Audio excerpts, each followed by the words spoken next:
topic for today is hemoglobin, myoglobin, and collagen. All of you must be knowing about at least hemoglobin. You must be knowing what is hemoglobin and myoglobin, and I think you must also be knowing about collagen. So let us start with first slide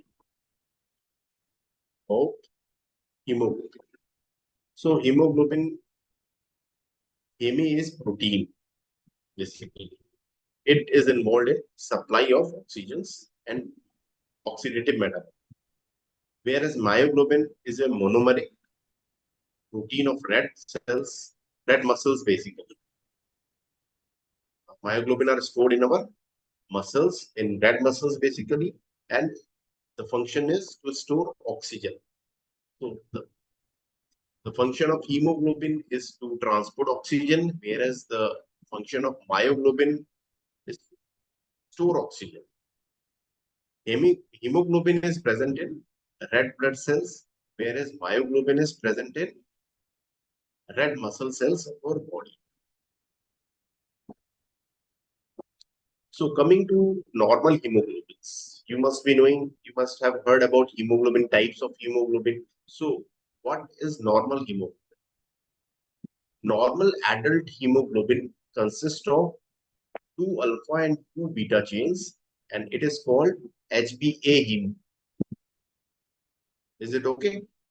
The normal adult hemoglobin is written as HbA or adult hemoglobin, which consists of 2 alpha and 2 beta chains. That means our hemoglobin is having total of 4 chains, out of which 2 are alpha chains and 2 are beta chains. And HbA is the major normal adult hemoglobin in our body.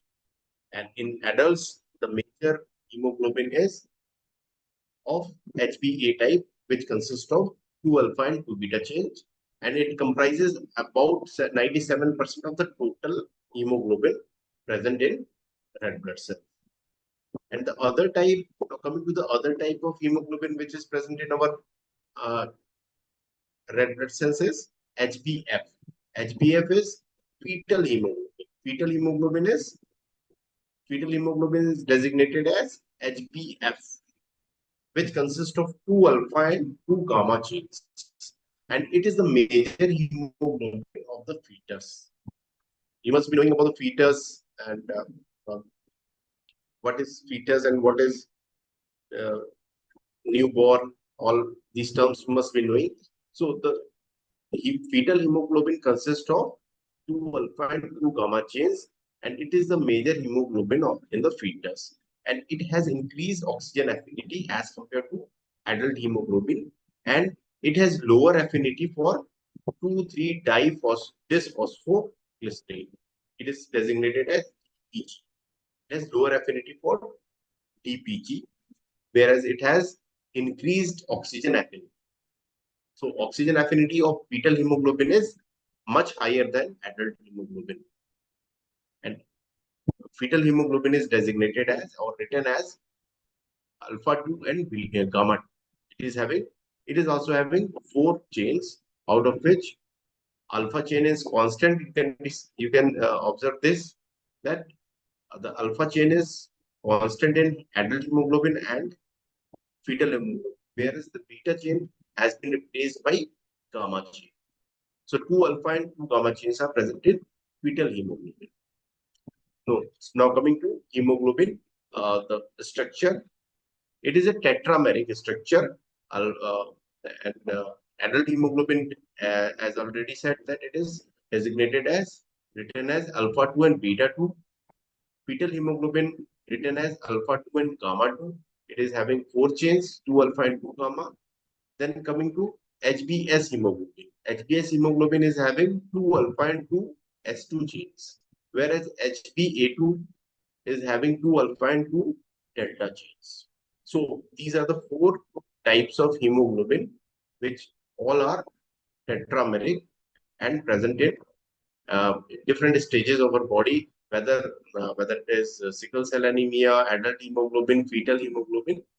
These are present in different stages, or depending on the any disease as such as sickle cell anemia. If we are having sickle cell anemia, then the hemoglobin will be sickle cell, or RBC will be sickle cell.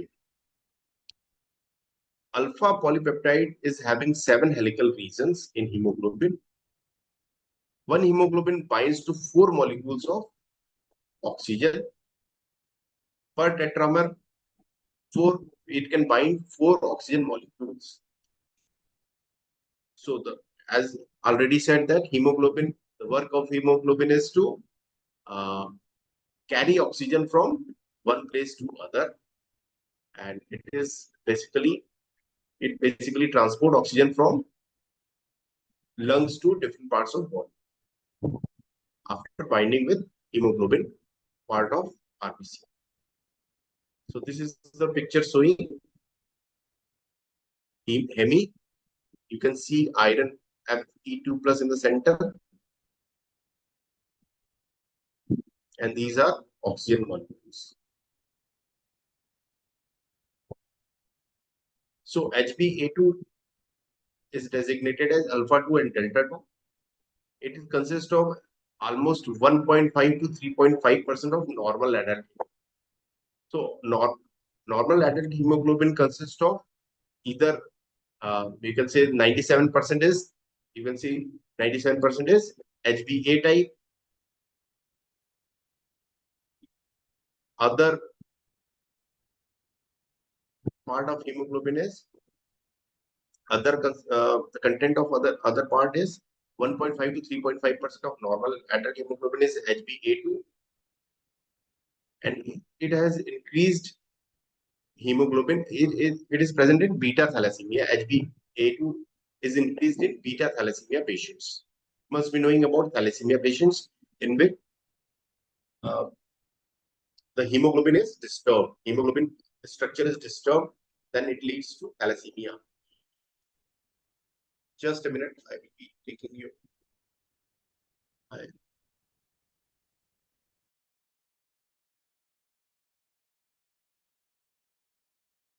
Okay, let us start now. Okay, there was having some problem. So, other type of hemoglobin, 97% of the adult hemoglobin is HbA type, and 1.5 to 3.5% is HbA2 type, which consists of 2 alpha and 2 delta chains. In thalassemia patients, these HbA2 are increased. These types of structure are increased in, or this type of hemoglobin is increased in thalassemic patients. Then it is called beta thalassemia, in which HbA2 type of hemoglobin is present. In embryonic stage, we are having 3 types of hemoglobin in embryo: Hb Gover 1 type, Hb Portland type, and Hb Gover 2 type. All are having total 4 number of chains. Coming to other slide.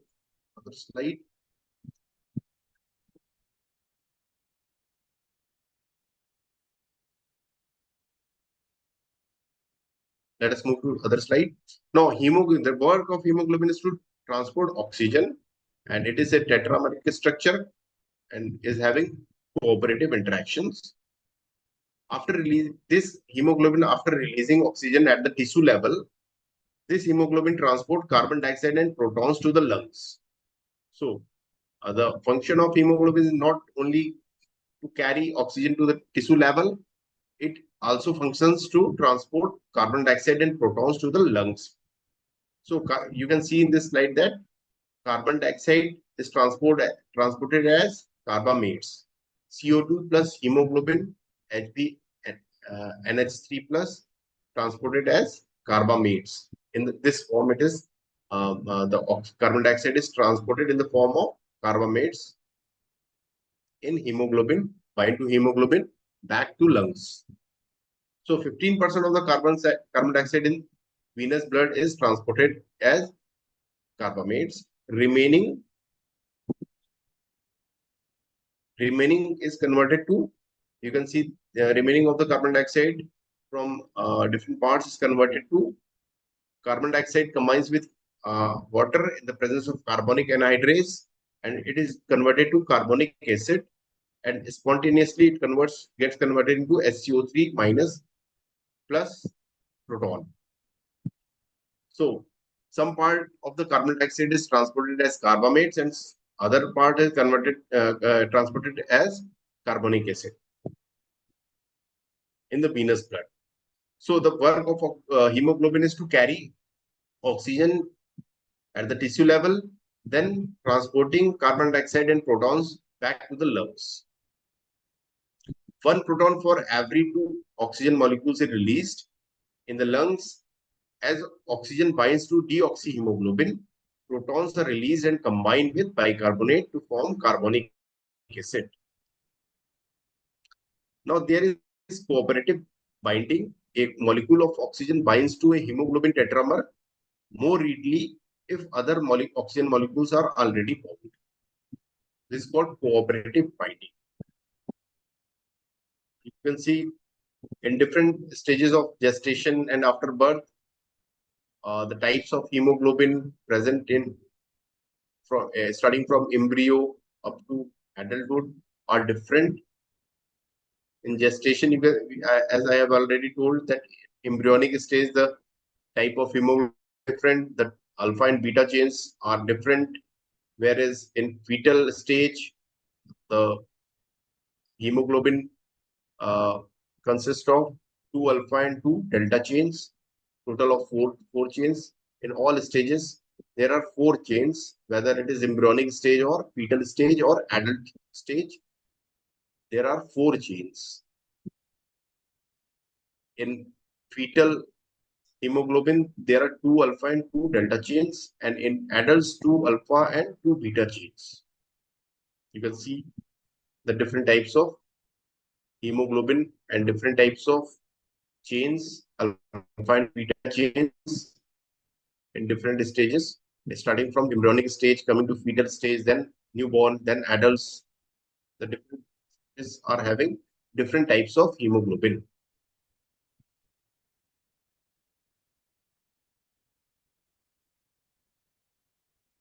So there is a chemical, or you can say chemical 2,3-BPG, is phosphoglycerate. It stabilizes the T structure of hemoglobin. 2,3-BPG stabilizes the T structure of the hemoglobin. Low partial pressure of oxygen promotes the synthesis of 2,3-BPG, and it also promotes forming additional salt bridge.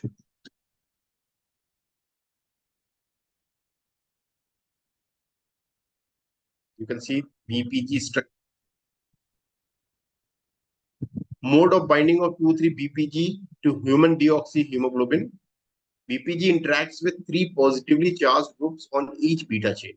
You can see this, that this BPG gets interacted with 3 positively charged groups on beta chain. These are the positively charged groups of the beta chain. Now coming to adaptation to high altitude, you must be knowing that at high altitude our hemoglobin is somewhat different. We see those persons living at high altitude जो अधिक ऊंचाई पे रहते हैं, आप देख सकते हैं उनमें आरबीसीज का कंसंट्रेशन बढ़ा रहता है. आप उनको देखोगे तो उनके चेहरे पे क्या होता है, जो हाई एल्टीट्यूड पे रहते हैं वो एडेप्टेबिलिटी होती है कि भाई हीमोग्लोबिन आरबीसी वहां बढ़ जाते हैं, और आप देखोगे उनके चेहरे पे थोड़ी सी रेडनेस सी रहती है. तो there is increase in number of erythrocytes at high altitude. RBCs के number, erythrocytes means RBC, red blood cells जो होते हैं हाई एल्टीट्यूड पे, ऊंचाई वाले स्थानों पे जहां पे हम ऊंचाई पे रहते हैं, वहां पे क्या होता है, आरबीसीज के नंबर उन लोगों में बढ़े हुए मिलते हैं. Number of erythrocytes are increased. There is increase concentration of haemoglobin. ऐसे लोगों में आरबीसी में, रेड ब्लड सेल्स में हीमोग्लोबिन कंसंट्रेशन ज्यादा रहता है. ऐसे लोगों में बीपीजी का कंसंट्रेशन भी ब्लड में ज्यादा रहता है. तो these are adaptation to high altitude. हमें क्या होता है, हमारी बॉडी क्या होती है, अडेप्ट करती है ऊंचाई वाले स्थानों पे अगर हम लोग रहते हैं तो एडेप्टेबिलिटी होती है कि भाई आप अपने बॉडी को अडेप्ट करो इस तरीके से कि वैसे सिचुएशन में अपने आप को ढाल सके। ठीक है। तो हाई एल्टीट्यूड पे क्या होता है, there is increase number of erythrocytes, red blood cells के नंबर हमारे ब्लड में बढ़ जाते हैं। There is increase concentration of hemoglobin, hemoglobin का कंसंट्रेशन रेड ब्लड सेल्स में बढ़ जाता है। There is increase concentration of BPG, bisphosphoglycerate का भी कंसंट्रेशन हमारे ब्लड में बढ़ जाता है। ठीक है, क्योंकि बीपीजी क्या करता है, कार्बन डाइऑक्साइड से मोर एफिशिएंटली बाइंड करके उसको ट्रांसपोर्ट कर देता है वापस। So these are adaptation to high altitude.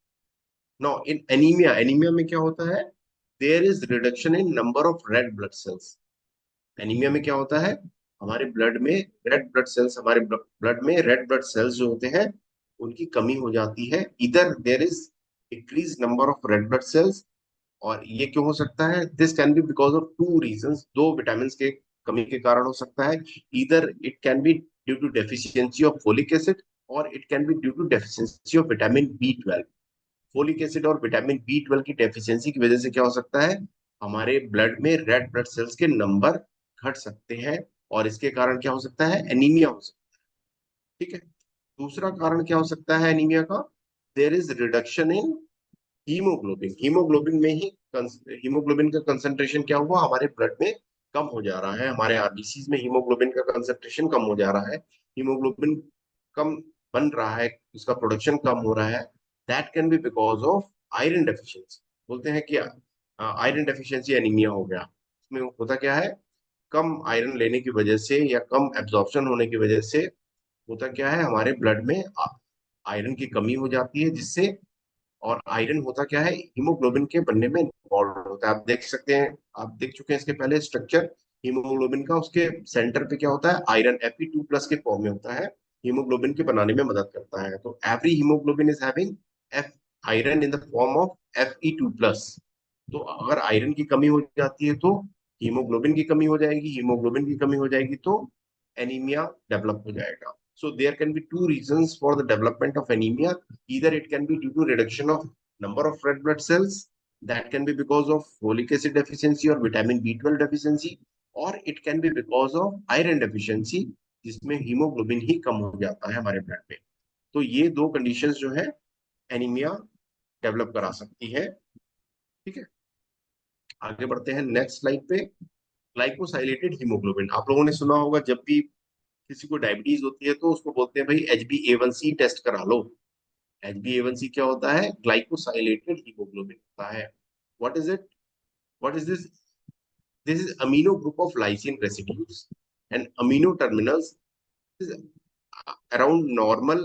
Normally कितना प्रेजेंट होता है हमारे ब्लड में, ये 5% के आसपास होता है। हमारे ब्लड में 5% के लगभग ये glycosylated hemoglobin in the form of HbA1c रहता है, proportionate to blood glucose concentration. तो इसका प्रोपोर्शन किस हिसाब से होता है, हमारे ब्लड में जितना ग्लूकोज का कंसेंट्रेशन है उस हिसाब से क्या होता है, HbA1c का कंसेंट्रेशन होता है। तो ये दिस रिफ्लेक्ट्स, HbA1c क्या रिफ्लेक्ट करता है, हमारे ब्लड में रिफ्लेक्ट करता है कि हमारे पिछले 2-3 महीने में, 6 से 8 हफ्तों में हमारे ब्लड में मीन ब्लड ग्लूकोज लेवल या ब्लड ग्लूकोज कंसेंट्रेशन क्या रहा है, उसको ये इंडिकेट करता है। तो HbA1c क्या रिफ्लेक्ट करता है, it reflects the mean blood glucose concentration over the preceding 6 to 8 weeks. पिछले 1.5 से 2 महीनों में, या आप कह सकते हैं 2 से 3 महीनों में, हमारे ब्लड का मीन ब्लड ग्लूकोज लेवल क्या रहा है, कंसेंट्रेशन उसका ब्लड ग्लूकोज लेवल क्या रहा है, कंसेंट्रेशन क्या रहा है, इसको इंडिकेट कौन करता है, HbA1c या glycosylated haemoglobin. It is used for management of diabetes mellitus. HbA1c को हम लोग कहाँ यूज करते हैं, डायबिटीज मेलाइटिस के मैनेजमेंट में यूज कर सकते हैं। कैसे, हम पेशेंट आया, हमने उसका HbA1c टेस्ट कराया, और उसको हमने क्या किया, ट्रीटमेंट दे दिया, दवा दे दिया। फिर उसको हमने बुलाया, 3 से 4 महीने के बाद बुलाया, फिर हमने उसका दोबारा टेस्ट किया, ब्लड HbA1c, हमने उसका ब्लड कलेक्ट किया, फिर हमने दोबारा HbA1c या ग्लाइकोसाइलेटेड हीमोग्लोबिन चेक किया। हमने देखा उसका कंसेंट्रेशन पहले मान लीजिए 7% था, वो डाउन होके कम होके क्या हो गया, 5%, 5.5% हो गया। तो इसका क्या मतलब है कि भाई पेशेंट का ब्लड ग्लूकोज लेवल पिछले 2 से 2.5 महीनों में, 2 से 3 महीनों में एवरेज कंसंट्रेशन क्या रहा उसको इंडिकेट करता है। अगर ये कम हो गया, 7 से पहले 7 था, अब ये 5.5 हो गया, तो इसका मतलब क्या हुआ कि ब्लड ग्लूकोज लेवल पेशेंट का दवा के कारण मेंटेन हो गया, या दवा दवा के कारण, उसके डाइट मेंटेनेंस के कारण, वो क्या उसका खाना पीना कैसा रहा पिछले 2-3 महीनों में, उसके कारण जो भी ब्लड ग्लूकोज लेवल रहा वो मैनेज हो गया। तो we can manage diabetes mellitus. Diabetes mellitus का स्टेटस हम लोग भी मैनेज कर सकते हैं, और हम लोग ग्लाइकोसाइलेटेड हीमोग्लोबिन को चेक कर सकते हैं कि भाई उसका ग्लाइकोसाइलेटेड हीमोग्लोबिन या HbA1c हीमोग्लोबिन क्या है, कंसंट्रेशन है उसका ब्लड में। So this is haemoglobin A, you can see, and this is glycosylated haemoglobin. थोड़ा सा अंतर हो जाता है ग्लूकोज के ऐड होने से। एचबी हीमोग्लोबिन ए में ग्लूकोज ऐड हो जाता है, तो ये ग्लाइकोसाइलेटेड हीमोग्लोबिन HbA1c में कन्वर्ट हो जाता है। So numerous mutants hemoglobin have been identified that leads to hemoglobinopathies and thalassemia. बहुत से हमारे हीमोग्लोबिन में क्या होते हैं, म्यूटेशंस हो गए, कुछ मॉडिफिकेशंस हो गए उसके स्ट्रक्चर में, तो जो इसके कारण जो बीमारियां डेवलप हो रही हैं, ब्लड की जो बीमारी डेवलप हो रही है, आरबीसी की जो बीमारी डेवलप हो रही है, हम इसको क्या बोलते हैं, हीमोग्लोबिनोपैथीज बोलते हैं, एंड थैलेसीमिया बोलते हैं। तो थैलेसीमिया और हीमोग्लोबिनोपैथीज क्या होती है, these are diseases that have developed because of mutation or modification in hemoglobin structure. You can see ये क्या है, इस स्लाइड में देख सकते हैं, ये है HbA, एडल्ट हीमोग्लोबिन का स्ट्रक्चर है। लेफ्ट, एक्सट्रीम लेफ्ट पे क्या है, ये HbA, ये क्या है, एडल्ट हीमोग्लोबिन का स्ट्रक्चर है। इसमें क्या हुआ, इसके बाद देख सकते हैं HbS हीमोग्लोबिन है, सिकल सेल एनीमिया जिसके कारण डेवलप हो जा रहा है। इसमें क्या हुआ, glucose has been replaced by valine, ये अमीनो एसिड क्या हुआ, glycine has been replaced by valine. ये क्या हुआ, एक अमीनो एसिड रिप्लेस हो गया, जिसके कारण हीमोग्लोबिन में एक अमीनो एसिड क्या हुआ, रिप्लेस हो गया वैलीन से 6th पोजीशन पे, जिसके कारण HbS type of haemoglobin develop हो गया। ठीक है, तीसरा है ये HbC टाइप ऑफ हीमोग्लोबिन, जिसमें 6th पोजीशन पे क्या हुआ, ये अमीनो एसिड रिप्लेस हो गया लाइसिन से। ठीक है, लाइसिन से रिप्लेस हो गया, तो ये किस टाइप का हीमोग्लोबिन हो गया, HbC टाइप ऑफ हीमोग्लोबिन। और इस तरीके का मॉडिफिकेशन जो कि अमीनो एसिड के रिप्लेसमेंट के कारण हो रहा है, जिसमें हीमोग्लोबिन का स्ट्रक्चर थोड़ा बहुत चेंज हो जा रहा है, तो ये क्या कर रहा है, हीमोग्लोबिनोपैथीज डेवलप कर रहा है। ठीक है, ये जो HbS और HbC टाइप ऑफ हीमोग्लोबिन है, these are because of modification in structure of hemoglobin that have led to hemoglobinopathies. देखिए इसमें भी क्या हो रहा है, पॉइंट म्यूटेशन हुआ, point mutation in the DNA codes for structurally Altered haemoglobin HbS deoxygenated जब ये होता है, जिसको हम लोग सिकल सेल एनीमिया आप लोगों ने सुना होगा, सिकल सेप्ड हो जाता है आरबीसी, आरबीसी क्या हो गया, वो सिकल सेप्ड हो गया। ठीक है, इसमें क्या होता है, डीऑक्सीजनेटेड स्टेट में HbS पॉलीमराइज कर जाता है, जो हीमोग्लोबिन S बन जाता है। HbA से क्या हुआ, किस तरीके का हीमोग्लोबिन बन गया, ये क्या हुआ, देखिए एक अमीनो एसिड का रिप्लेसमेंट हो गया 6th पोजीशन पे वैलीन से। इसके कारण क्या हुआ, ये इसका हीमोग्लोबिन का स्ट्रक्चर चेंज हो गया, ये हो गया HbA से HbS टाइप ऑफ हीमोग्लोबिन। और ये HbS टाइप का हीमोग्लोबिन का टेंडेंसी क्या होता है, डीऑक्सीजनेटेड स्टेट में ये पॉलीमराइज कर जाता है, इकट्ठा हो जाता है, आपस में जुड़ जाते हैं, पॉलीमर्स बन जाते हैं into long rope like fibres के फॉर्म में। ठीक है, ये लॉन्ग रोप लाइक फाइबर्स के फॉर्म में कन्वर्ट हो जाते हैं डीऑक्सीजनेटेड स्टेट में। जब भी ऑक्सीजन की कमी होगी, तो वहाँ क्या होंगे, आरबीसी जो होंगे हमारे ब्लड में HbS टाइप वाले, वो पॉलीमराइज हो जाएंगे और long rope like structure fibre बना देते हैं। इट्स क्या करते हैं, फिर ऑक्लूड करते हैं रेड ब्लड, हमारे ब्लड वेसल्स को, ब्लड फ्लो को ऑक्लूड कर देंगे, कैपिलरीज में जाके ब्लॉकेज प्रोड्यूस कर देंगे। जो आरबीसी थे बाई कॉनकेव थे, आप क्या वो कैसे हो गए, सिकल शेप्ड हो गए, और ये सिकल शेप के आरबीसी जब इनको कम ऑक्सीजन मिला, ऐसे साइड पे रहे, डीऑक्सीजनेटेड ब्लड रहा, या ऐसे साइड पे रहे जहाँ पे कि ऑक्सीजन की कमी है, तो ये रेड ब्लड सेल्स जो है सिकल सेप जो है वो पॉलीमराइज हो गए और जाके छोटी छोटी कैपिलरीज को क्या करते हैं, ब्लॉक कर देते हैं। Elongated erythrocytes occlude blood flow in the capillaries. Capillaries में खासकर ये जब जाते हैं तो क्या करते हैं, फाइबर के फॉर्म में रहते हैं ये, डीऑक्सीजनेटेड फॉर्म में, और फाइबर के फॉर्म में रहते हैं तो लॉन्ग पॉलीमराइज फॉर्म में रहते हैं, तो ये कैपिलरीज को ब्लॉक कर देते हैं, ब्लॉक करने की टेंडेंसी होती है। तो माइक्रो इन्फार्क्ट्स डेवलप हो जाते हैं।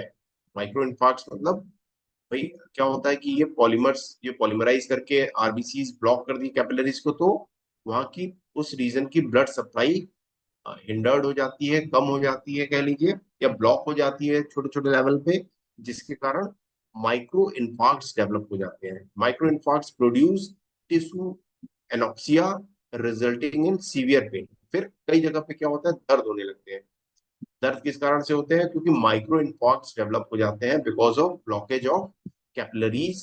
वो ब्लॉकेज क्यों होती है कैपिलरीज में, बिकॉज ऑफ ये जो एचबीएस टाइप हीमोग्लोबिन है, सिकल सेप टाइप के हीमोग्लोबिन है, वो पॉलीमराइज करके कैपिलरीज को ब्लॉक कर दिए। कैपिलरीज को ब्लॉक कर दिए तो क्या हुआ, माइक्रो इन्फार्क्ट्स डेवलप होने लगी। टिश्यू लेवल पे ऑक्सीजन फिर पहुंचने की टेंडेंसी कम हो गई। भाई आरबीसी ही तो ला रहे थे ऑक्सीजन को, लेकिन यही खुद ब्लॉक कर दिए उस रीजन को, बिकॉज ऑफ पॉलीमराइजेशन क्या हुआ, ब्लॉक कर दिए। तो टिश्यू लेवल पे ऑक्सीजन की कमी हो गई, ऑक्सीजन की कमी हो गई तो क्या हुआ, इन्फार्क्ट डेवलप हो गए, टिश्यू एनॉक्सिया डेवलप हो गया। इसके कारण क्या हुआ, it results in severe pain. फिर पेन होने लगता है कई जगहों पर। तो एचबीएस टाइप ऑफ हीमोग्लोबिन जब डेवलप हो गया, sickle type of haemoglobin develop हो गया, तो वो माइक्रो इन्फार्क्ट डेवलप किए, जिसके कारण टिश्यू एनॉक्सिया हुआ और दर्द कई जगह पे हमें सीवियर पेन होने लगा। So each copy of chromosome 11 has only one gene for beta haemoglobin chains. इसमें क्या हो रहा है देखिए, बीटा थैलेसीमिया में, बीटा थैलेसीमिया जो टाइप ऑफ हीमोग्लोबिनोपैथीज है, उसमें क्या हो रहा है, बीटा चेन में मॉडिफिकेशन हो रहा है। दो अल्फा दो बीटा चेन होते हैं, आप जानते हैं कि एडल्ट हीमोग्लोबिन में दो अल्फा और दो बीटा चेन होते हैं। दो बीटा चेन ये देखिए नॉर्मल तरीके से ये बने हुए, नॉर्मल आरबीसी में ये दो बीटा चेन इस तरीके से होते हैं, आप देख सकते हैं। जबकि बीटा थैलेसीमिया माइनर अगर डेवलप हुआ तो उसमें क्या होता है, ये एक बीटा चेन जो है वो उसका स्ट्रक्चर चेंज हो जाता है, क्या लीजिए, ये एक ही नॉर्मल बीटा हीमोग्लोबिन बच जाता है आउट ऑफ टू। तो इसको कहते हैं बीटा थैलेसीमिया माइनर। अगर यही दोनों बीटा चेन्स अगर हिंडर्ड हो जाते हैं, डिस्टर्ब हो जाते हैं, तो क्या होता है, बीटा थैलेसीमिया मेजर डेवलप। ठीक।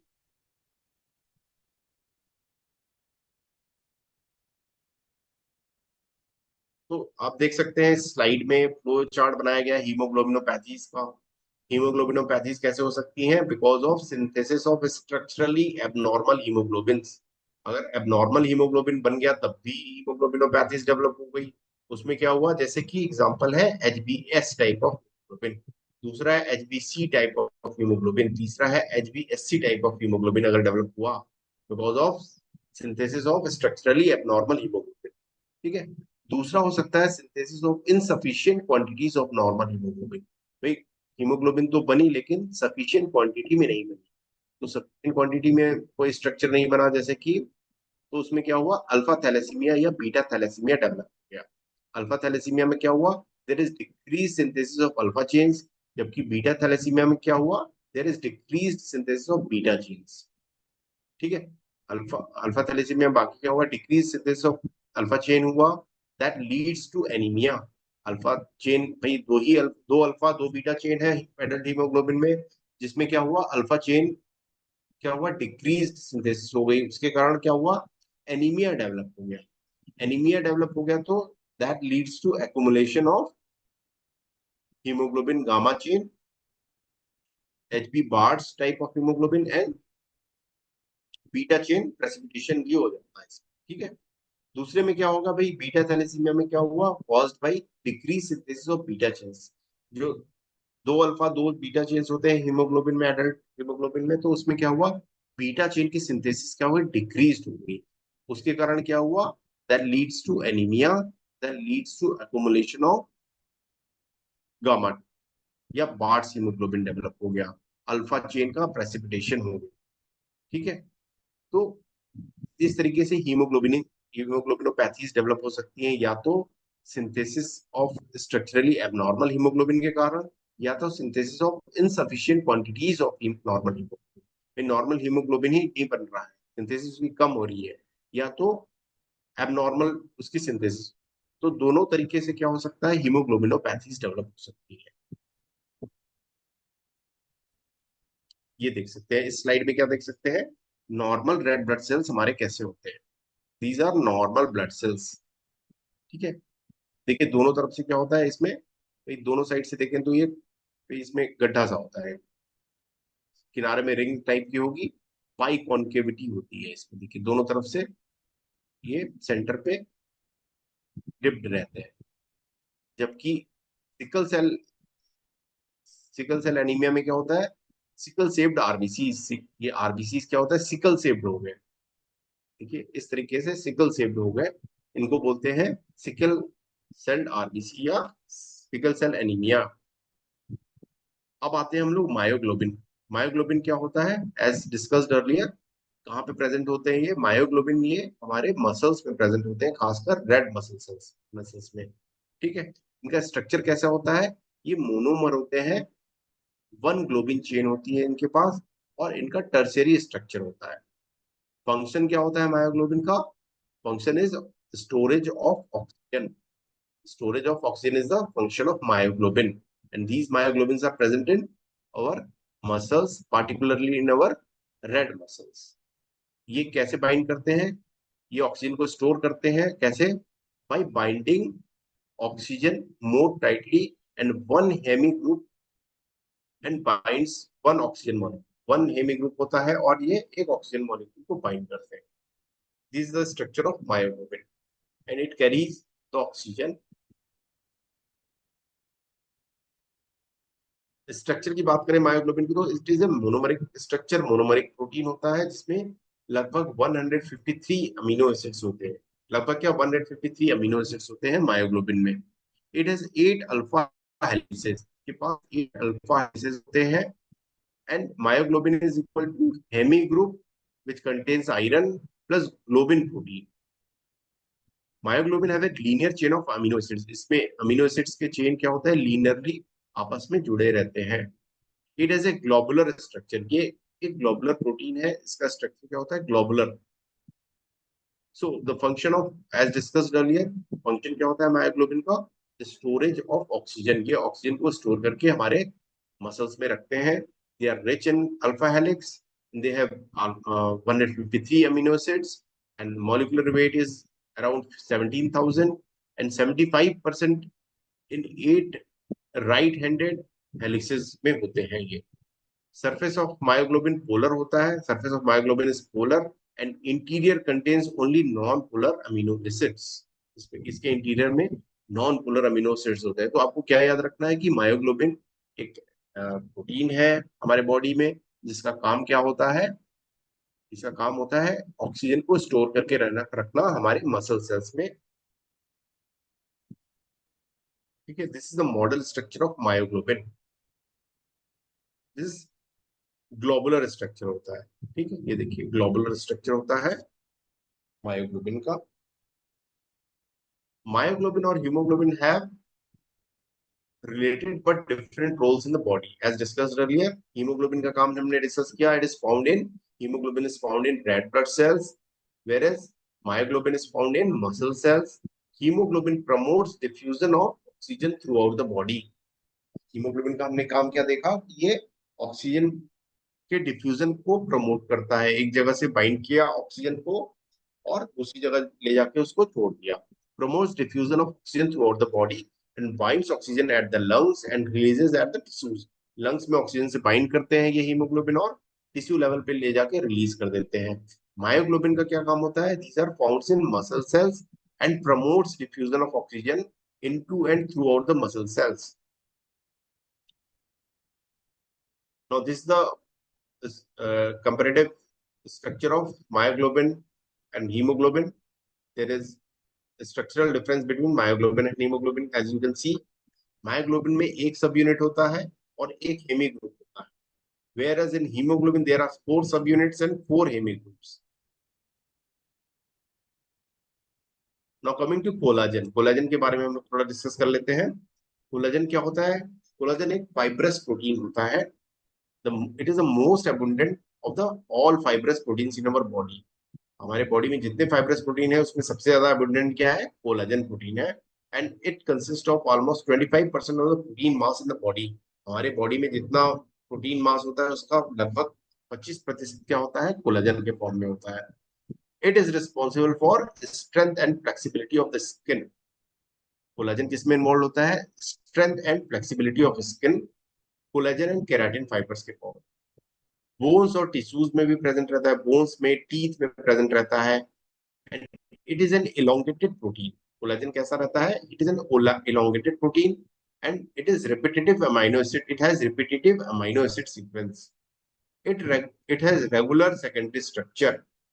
कोलाजन का एक रेगुलर सेकेंडरी स्ट्रक्चर होता है, एक फाइब्रस प्रोटीन होता है, और लगभग 25% of protein mass of the body is consist of collagen. कहाँ कहाँ प्रेजेंट होता है? हमारे बोन्स में, हमारे टीथ में, हमारे स्किन में, ठीक है, हर जगह ये प्रेजेंट रहता है collagen. So coming to fibrous protein, these proteins have a rod like structure. हमने देखा कि कोलाजन कैसा प्रोटीन है? फाइब्रस प्रोटीन है। फाइब्रस प्रोटीन क्या होते हैं? फाइब्रस प्रोटीन होते हैं, these proteins are have a rod like structure, they are not soluble in water। they then क्या हुआ? कोलाजन भी एक फाइब्रस प्रोटीन है, ये वाटर में सॉल्युबल नहीं होता है। these are made up of polypeptide chains, ये polypeptide chain से बने रहते हैं, that are parallel to the axis under held together by strong hydrogen and disulfide bonds। they can be stretched and contracted like thread। हम इसको क्या कर सकते हैं? स्ट्रेच कर सकते हैं, कॉन्ट्रैक्ट कर सकते हैं एक थ्रेड के जैसे। जैसे हम लोग